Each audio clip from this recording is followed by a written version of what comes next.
നമസ്തേ. നമ്മൾ ഇന്ന് ഉണ്ടാക്കുന്നത് നല്ല നാടൻ വിഭവമായിട്ടുള്ള ചക്ക കൂട്ടാനാണ്. അപ്പം നമ്മൾ തന്നെ ആദ്യം വേണ്ടത് ഒരു കുക്കറിൽ, കുറച്ച് വലിയ കുക്കറാണ്, കാരണം കുറച്ച് അധികം ചക്ക ചുള ഉണ്ട്. ചക്ക കൂട്ടാൻ നമുക്കൊക്കെ നല്ല ഇഷ്ടമാണല്ലോ, നല്ല നാടൻ ഭക്ഷണമാണല്ലോ.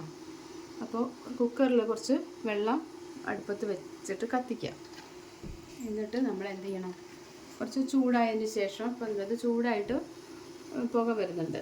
അപ്പോൾ അതിന് ശേഷം നമ്മൾ ഈ ചക്കച്ചുള ഇത് ചിലരൊക്കെ നന്നായിട്ട് ചെറുതായിട്ട് നുറുക്കും. ഇപ്പോൾ നമ്മൾ ചെറുതായിട്ട് അത്ര വലിയ ചെറുതായിട്ട് നുറുക്കിയിട്ടൊന്നുമില്ല.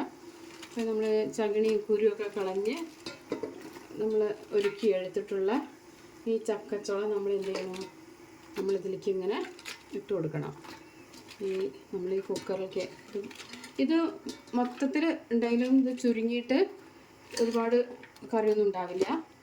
നമ്മളിപ്പോൾ ഇത് ഈ കൊല്ലം ആദ്യമായിട്ടാണ് ഇപ്പോൾ ചക്കക്കൂട്ടാൻ ഉണ്ടാക്കുന്നത്. ചക്കക്കൂട്ടാനൊക്കെ ഉണ്ടാക്കിയ പറഞ്ഞാൽ നമ്മൾ ചോറും കൂടിയും കഴിക്കേണ്ട, അത് മാത്രം കഴിക്കുന്ന അങ്ങനത്തെ ഒരു സ്വഭാവമാണല്ലോ. നമുക്ക് നല്ല ഇഷ്ടമാണല്ലോ ഈ ചക്കക്കൂട്ടാൻ എന്ന് പറഞ്ഞത്. ഞാൻ ഈ ചക്ക ചുള ഒന്ന് കഴുകണമെന്നൊന്നുമില്ല, ചക്കയുടെ ഉള്ളിലാവും, പക്ഷെ ഞാനൊന്ന് കഴുകിയിട്ടുണ്ട്. ഇങ്ങനെ വെള്ളം ബാക്കി കണ്ടത്. അതിന് ശേഷം നമ്മൾ ഈ ചക്കച്ചുളൊക്കെ നമ്മളിതിലിട്ടു. അതിന് ശേഷം നമ്മൾ എന്ത് ചെയ്യുക, ഉപ്പിട്ട് കൊടുക്കുക കേട്ടോ. ചിലർ പറയും അങ്ങനെ ഉപ്പിട്ട് കൊടുത്താൽ വേവില്ലെന്നൊക്കെ. അങ്ങനെയൊന്നുമില്ല, ചക്ക എളുപ്പത്തിൽ വേവനാണ്. നമ്മൾ ആവശ്യത്തിന് ഉപ്പിട്ട് കൊടുത്തു.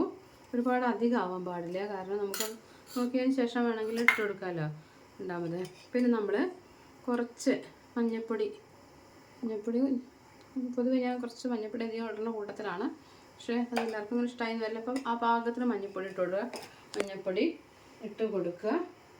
അപ്പോൾ പിന്നെ അതിന് ശേഷം നമുക്കതിൻ്റെ അരപ്പൊന്ന് പരിചയപ്പെടുത്താം. അരപ്പ് ഇപ്പോൾ നമ്മൾ അരക്കില്ല കേട്ടോ, നമ്മൾ പിന്നീട് അരച്ചൊഴിക്കുകയുള്ളൂ. എന്നിട്ട് നമ്മൾ ഇത് തേങ്ങ, നല്ല നാളികേരം ചിരകിയതും, കുറച്ച് കുരുമുളക് കുറച്ചെന്ന് പറഞ്ഞിട്ടുണ്ടെങ്കിൽ 1 ടീസ്പൂൺ കുരുമുളക് ഉണ്ടാവും. പിന്നെ അത്ര തന്നെ ജീരകവും അരച്ചതാണിത്. ചുവന്നമുളക് നമ്മളിതിൽ കൂട്ടിയിട്ടേ ഇല്ല, അതിന് ആവശ്യമില്ല. അപ്പോൾ നമ്മൾ എന്നിട്ട് ഇത് അടച്ച് വയ്ക്കുക ചെയ്യുന്നത്. അപ്പോൾ നമുക്കിപ്പോൾ അരപ്പും കാര്യങ്ങളെല്ലാം റെഡി ആയിട്ടുണ്ട്. ഇനി രാവിലെ തന്നെ അരച്ച് വെച്ചതാണ്, കാരണം ചക്കയൊക്കെ ഉണ്ടാക്കി വന്ന് എല്ലാം റെഡിയായ സമയത്ത് അങ്ങനെ കറണ്ട് പോയാലോ, അപ്പോൾ നമുക്ക് ബുദ്ധിമുട്ടല്ലേ. അപ്പോൾ ആദ്യമേ തന്നെ നമ്മൾ ഇത് അരച്ച് വെച്ചതാണ്. അപ്പോൾ ഇനി ഇത് എന്ത് ചെയ്യണം, നല്ല വിസിൽ വരണം. നമ്മൾ കണ്ടല്ലോ ചക്ക ചുള അത്ര ചെറുതായിട്ടൊന്നും അരിഞ്ഞിട്ടില്ല, കുറച്ച് വലുതായിട്ട് തന്നെ ഇട്ടുണ്ട്. അപ്പോൾ ഒരു 4 വിസിലെങ്കിലും വരുന്നവരെ നമുക്കിത് കാത്തു നിൽക്കാം. ഓരോ 3 വിസിൽ വരുന്നവരെ നമുക്കിത് കാത്തു നിൽക്കാം കേട്ടോ.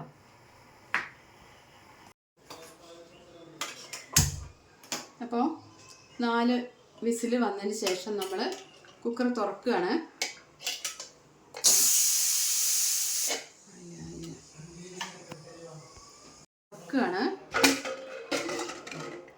നമ്മൾ കുക്കർ തുറന്നിട്ട് നോക്കൂ, നന്നായിട്ട് വെന്തിട്ടുണ്ട് ചക്ക.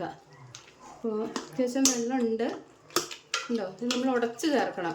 നല്ല ഉടയണ നല്ല ചക്കയാണ്. ഇങ്ങനെയുള്ള ചക്കയാണ് നമുക്ക് കറി വയ്ക്കാൻ വേണ്ടിയിട്ട് നമ്മൾ ഉപയോഗിക്കുന്നത്. ഇത് നമ്മൾ എന്ത് ചെയ്യണമെന്ന് അറിയുമോ, ചിലപ്പോൾ നന്നായിട്ട് ഉടഞ്ഞ് ഓൾറെഡി ചേർന്നിട്ടുണ്ടാവും.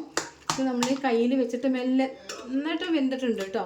ഇതുണ്ടോ, നമ്മൾ എന്ത് ചെയ്യണം, ഈ കയ്യിലുകൊണ്ട് തന്നെ മെല്ലെ ഒന്നിഴങ്ങോട്ട് ഉടച്ച് ചേർക്കുക.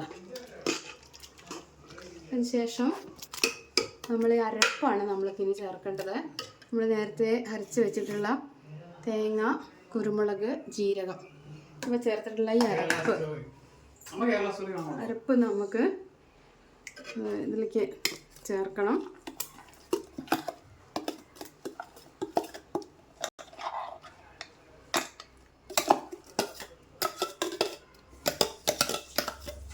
നമ്മൾ ഈ അരപ്പ് ഇതിലേക്ക് ചേർത്തിട്ട് നോക്കൂ, നന്നായിട്ട് കുറുകിയിട്ടുള്ള ചക്കക്കൂട്ടാൻ ഇവിടെ തയ്യാറായിട്ടുണ്ട്.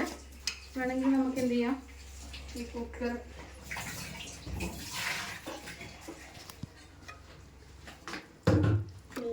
മിക്സി കഴുകിയിട്ടുള്ള കുറച്ച് വെള്ളത്തിൽ കഴുകിയിട്ടുണ്ടെങ്കിൽ അരപ്പ് മുഴുവൻ നമുക്കിതിലേക്ക് ഒഴിക്കാൻ പറ്റും. ഒരുപാട് വെള്ളം ഏറിയിട്ടൊന്നുമില്ലല്ലോ.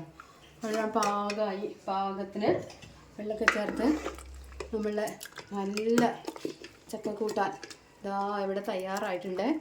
ഇനി നമുക്ക് വേണ്ടത് ഇതൊന്ന് മാറ്റി വയ്ക്കുക, താഴത്തേക്ക് ഇറക്കി വയ്ക്കാം.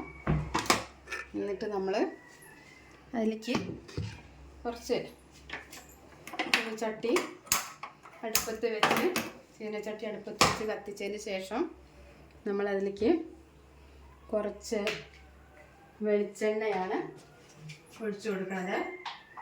ഇപ്പോൾ എരിശ്ശേരി ചക്കക്കൂട്ടാൻ എരിശ്ശേരി ചക്ക എരിശ്ശേരി എന്നൊക്കെ പറയില്ലേ, അതാണ് ഉണ്ടായി. കുറച്ച് എണ്ണ ആയിട്ടോ ഒഴിക്കുന്നുള്ളൂ. ഒരുപാട് എണ്ണ ഒഴിച്ചിട്ടുണ്ടെങ്കിൽ നമുക്ക് അത്ര നല്ലതല്ലല്ലോ. നമ്മളതിൽ കടുക് വറുത്തിടാണ്. കുറച്ച് കടുക് അതിലേക്ക് ഇട്ട് കൊടുത്തു. കടുക് ഒന്ന് പൊട്ടേണ്ട താമസമുണ്ട്. ആ കടുക് പൊട്ടിയതിന് ശേഷമേ നമ്മൾ എന്തിട്ട് കൊടുക്കാവൂ, നമ്മൾ ഈ തേങ്ങ ചിരകിയത് ഇട്ട് കൊടുക്കാം. നമുക്ക് എന്ത് ചെയ്യണം, ഇതൊന്ന് ഇളക്കി കൊടുക്കണം.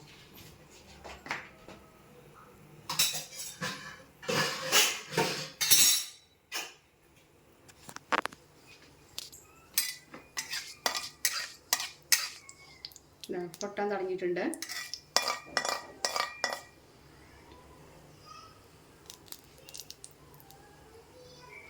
കടുക് നല്ലോണം പൊട്ടണം, അല്ലെങ്കിൽ അത് പച്ച കടുക് ഇങ്ങനെ ചതച്ചാൽ അത് രുചി ഉണ്ടാവില്ല.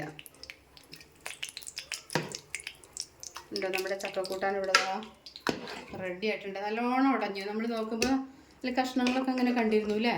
അപ്പോൾ അത് അത്രയൊന്നും ബലം പ്രയോഗിച്ച് ഉടച്ചിട്ടില്ല. ജസ്റ്റ് കയ്യിലോ തവി എന്താ പറയുക വെച്ചാൽ അതുകൊണ്ട് നമ്മളൊന്ന് മെല്ലെ ഒന്നിങ്ങനെ ആക്കി കൊടുത്തപ്പോഴേക്കിനെ നന്നായി വെന്തുടഞ്ഞ് നല്ല കുറുകിയിട്ടുള്ള ഒന്നാന്തരം നമ്മുടെ നാടൻ ചക്കക്കൂട്ടാൻ നമുക്ക് വിശ്വസിച്ച് കഴിക്കാം. കാരണം യാതൊരു തരത്തിലുള്ള രാസവസ്തുക്കളോ കീടനാശിനികളോ ഒന്നുമില്ലാത്ത നല്ല സ്വാദിഷ്ടമാണ്. അതേസമയം നമ്മളെ ആരോഗ്യത്തിന് നല്ലതാണ്. ഇപ്പോൾ പ്രമേഹ രോഗികളൊക്കെ കഴിച്ചിട്ടുണ്ടെങ്കിൽ വളരെ നല്ലതാണ് എന്നാണ് പറയണത്.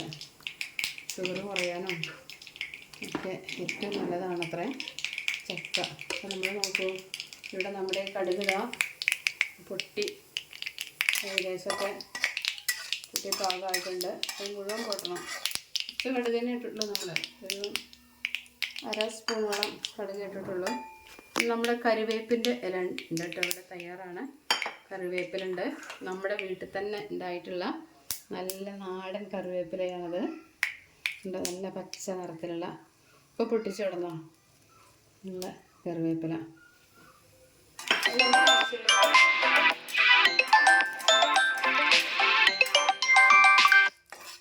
ആവശ്യമുള്ള വസ്തുക്കളൊക്കെ നമ്മൾ നമ്മുടെ വീട്ടിൽ തന്നെ വീട്ടുവളപ്പിൽ തന്നെ നട്ട് വളർത്തുകയാണെങ്കിൽ ഇത് വളരെ നന്നായിരിക്കുമല്ലോ. അപ്പോൾ നമ്മൾ കടുക് നന്നായി പൊട്ടിയിട്ടുണ്ട്. കടുക് പൊട്ടിയതിന് ശേഷം മാത്രമേ നമ്മൾ തേങ്ങ ഇടാവൂ, ഇല്ലെങ്കിൽ അതിങ്ങനെ പൊട്ടാതെ കിടക്കും. നമ്മൾ തേങ്ങ ഇട്ടു. തേങ്ങ ഇട്ടിട്ട് നമ്മളൊന്ന് മൂപ്പിക്കണം. ഒരുപാടൊന്നും വേണ്ട, ഒന്ന് മൂപ്പിക്കാം. മൂത്ത് വന്നതിന് ശേഷം നമ്മൾ ഇപ്പം പെട്ടെന്ന് മൂത്ത് വന്നു ഉണ്ട്. തേങ്ങ നിറക്കെ ഒന്ന് മാറിയിട്ടുണ്ട്. അത് മതി, ഒരുപാട് വറുത്തതാക്കുന്നുണ്ട്. നമ്മൾ ഈ കരിവേപ്പില ഇട്ടിട്ട് നമ്മൾ എന്ത് ചെയ്യണം, അതിൻ്റെ അത് ഒന്ന് ഇറക്കി കൊടുക്കാം. ഇപ്പോൾ അത് തയ്യാറായിട്ടുണ്ട്. നമ്മൾ ഈ കറിവേപ്പില ഇതിലേക്ക് വറുത്ത് കോരി കൊടുക്കുക. അങ്ങനെ മുഴുവനായിട്ട് നമ്മൾ ഇതിലേക്ക് ഇട്ട് കൊടുക്കും. അപ്പോൾ കടുക് പൊട്ടിയതിന് ശേഷം തേങ്ങ ചേർത്തു. തേങ്ങ കഷ്ടിച്ചൊന്ന് ഒരു പച്ചപ്പ് എന്താ പറയുക നിറമൊന്ന് മറന്നവരെ കാത്തിലേക്ക് നമ്മൾ അതിലേക്ക് ഇട്ട് കൊടുത്തിട്ട് നന്നായിട്ട് ഇതൊന്ന് നമ്മൾ ഇളക്കി ചേർത്തു. അപ്പോൾ നമ്മുടെ ചക്കക്കൂട്ടാൻ സ്വാദിഷ്ടമായ ചക്കക്കൂട്ടാൻ തയ്യാറായിട്ടുണ്ട്. എല്ലാവരും ഒന്ന് ഉണ്ടാക്കി കഴിക്കണേ. Okay, by.